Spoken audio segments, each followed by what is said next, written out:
Assalamu alaikum. Today I am taking start from chapter number 2, which is about homeostasis. Now first of all I will define all the terms one by one. First term is homeostasis. What is homeostasis? It is the ability of organism to maintain internal environment at constant level.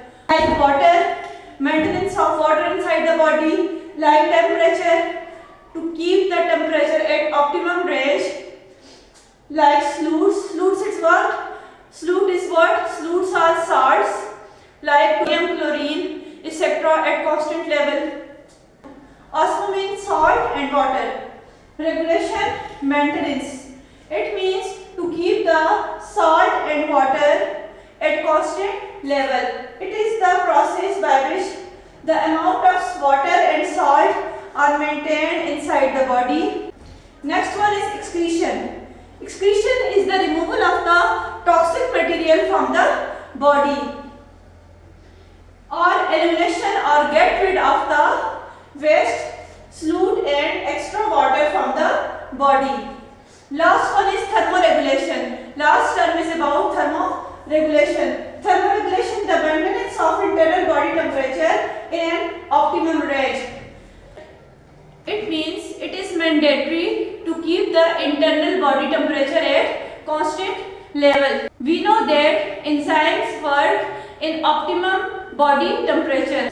We know that enzymes are needed to catalyze all the metabolic reactions. So for all the body functions, optimum temperature range is needed. So the maintenance of body temperature in an optimum range is called thermoregulation. Next topic is homeostasis in plants. Plants also go through the homeostasis for survival and body functioning. So the four groups of the plants are available which go through the homeostasis. First one is mesophytes. Mesophytes are those terrestrial plants which can live in those lands where sufficient quantity of the water is present. Examples are maize, rose, corns, etc. They absorb water by means of the roots. They have roots which help in the water absorption. Stomata remains open. If water is sufficient, then their stomata remains open. Stomata help in excessive transpiration, excessive water loss. They also have wax cuticle layer. If the water is less in that area, if the water is less inside the land, so this waxy cuticle layer prevent the excessive loss of the water. In this way, mesophytes help in balancing the water level. Next one is hydrophytes. These are water lovers. They survive in the area where much water is, rich water is present. These plants survive in those areas where water is rich in concentration. They mostly grow in the fresh water, ponds, lakes, streams, and also in the wet soil.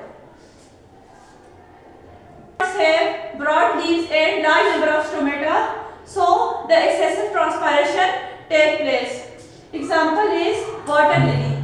Third one is xerophytes. Xero means dry. Those plants which can survive in the dry condition. How they survive in the dry condition? They have deep root system.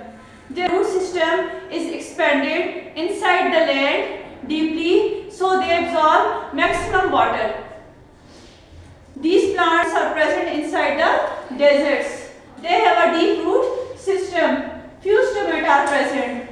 To prevent the excessive loss of transpiration, they have few stomata. They have thick cuticle present outside the body to prevent the loss of water. Example is cactus plant.